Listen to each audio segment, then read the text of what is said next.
नमस्कार, अस्सलाम वालेकुम, सत श्री अकाल, जय झूलेलाल।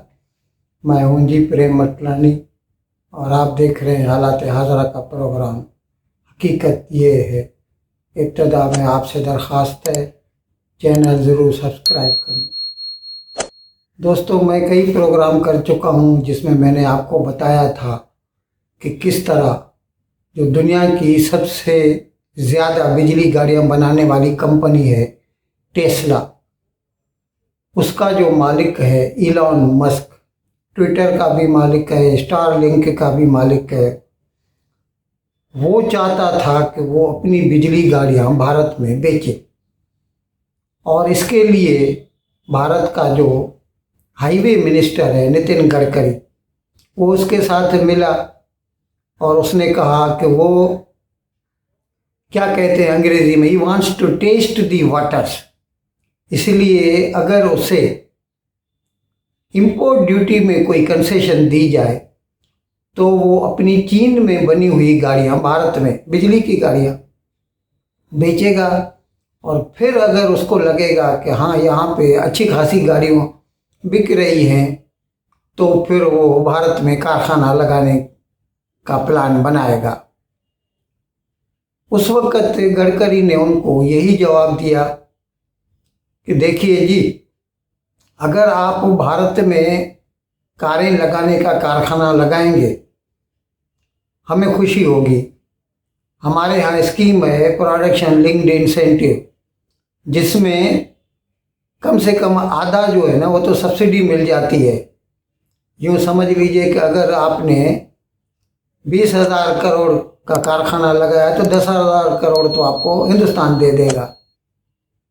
लेकिन अगर आप चाहेंगे कि चीन में बनी हुई गाड़ियाँ भारत में आप इंपोर्ट करें और बेचें तो फिर उसके ऊपर तो 100% ड्यूटी लगेगी, क्योंकि हम इंपोर्टेड माल को मतलब इनकरेज नहीं करते। और फिर बात आई गई हो गई, क्योंकि कोई भी अपने स्टैंड से टस से मस होने वाला नहीं था। और इस बीच में भारत में कई कंपनियों ने अपने तौर पर बिजली की गाड़ियां बनाना शुरू किया और ख़ासी कामयाबी हासिल की है।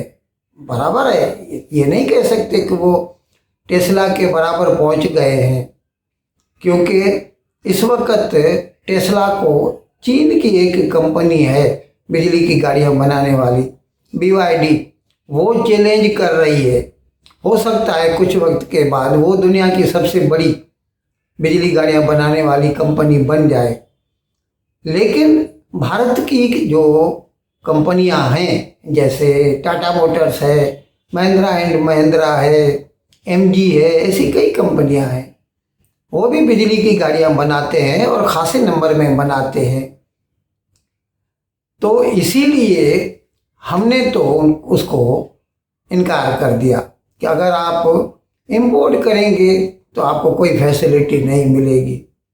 इसके लिए मैंने बताया, बात आई गई हो गई। लेकिन अच्छा, मैं इस सिलसिले में आपको ये भी बता दूं कि खुद भारत के वज़ीर आज़म जनाब नरेंद्र मोदी ने एक मर्तबा कहा था कि 2014 में जब वो आया था तो उस वक्त एक साल में 2000 बिजली की गाड़ियां बिकती थी भारत में।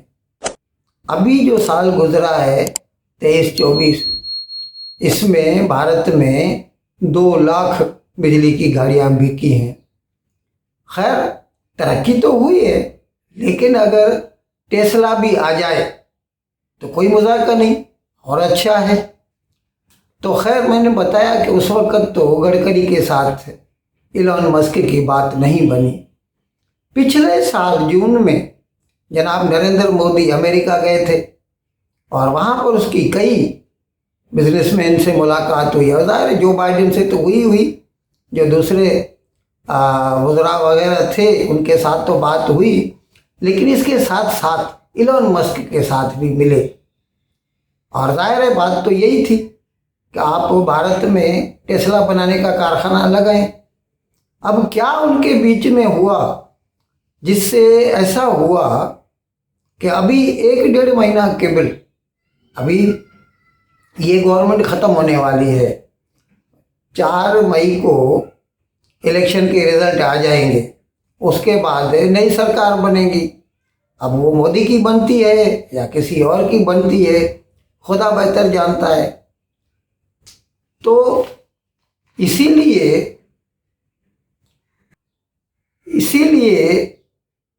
इलॉन मस्क को राजी करने के लिए मोदी सरकार ने जाते जाते जो बिजली की गाड़ियां $35,000 से कम की कीमत की हैं, उनके ऊपर इंपोर्ट ड्यूटी 100% से घटा के सिर्फ 15% कर दी, ताकि उसकी गाड़ियां भारत में इंपोर्ट हो सकें, मुतारिफ हों, इंट्रोड्यूस हों, लोग चलाएं, उसका मार्केट बने। और जाहिर है ये जो ड्यूटी में कमी की गई, तो इसके साथ उनके साथ बात हुई थी कि आप भारत में कारखाना लगाएंगे। अब इसके लिए 1 महीना भर पहले उसने ये ऐलान भी किया था कि वो भारत आ रहा है, और जाहिर है इसीलिए आ रहा है कि टेस्ला का कारखाना लगाना है। अच्छा, उसका साथ उसका जो सैटेलाइट फ़ोन का जो प्रोजेक्ट है स्टार लिंक के नाम से, उसका भी उसको लाइसेंस चाहिए, ताकि भारत में वो उसकी कनेक्शन दे सके। ये ऐसा होता है कि लो अर्थ ऑर्बिट जो है ना, उसमें कई 100 जो है छोटे छोटे सैटेलाइट्स घूमते रहते हैं धरती के चारों तरफ। वो एक लिहाज से यानी यूं समझ लीजिए कि लोकल एक्सचेंज का काम करते हैं। सैटेलाइट फ़ोन में जब कोई आदमी कोई भी नंबर लगाता है, तो वो सैटेलाइट पकड़ लेता है और फिर वो जिस नंबर पे जाता है उसको ढूंढ के उसको कन्वे कर देता है। यानी जो लोकल एक्सचेंज जैसे मोबाइल की होती है, उसका वो काम करता है वो। तो ये स्टार लिंक के नाम से वो अपना कनेक्शन देता है सैटेलाइट फ़ोन का, और वो चाहता था कि हिंदुस्तान में भी इसको लाइसेंस मिले। इसके लिए भी वो आ रहा था हिंदुस्तान में। अभी उसने ये ऐलान कर दिया। अभी कल अजीब बात हो गई।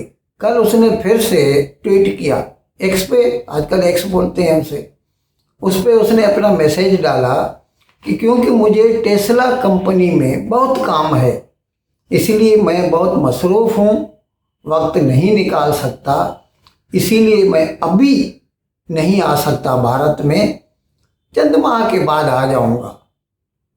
अब जैसे ही उसका ये मैसेज आया, भारत में जो हिज़्ब इख्तलाफ है, अपोजिशन है, कांग्रेस है और उसके दूसरे जो दोस्त हैं, इत्तेहादी हैं, उन्होंने इस बात को पकड़ लिया। तो कांग्रेस का जो तर्जुमान है जयराम रमेश, उसने एक ट्वीट किया और बताया कि ये इलॉन मस्क जो है वो समझ गया है कि मोदी हार जाएगा, तो इसीलिए मोदी के साथ बात करने में कोई फ़ायदा नहीं, इसीलिए वो नहीं आ रहा।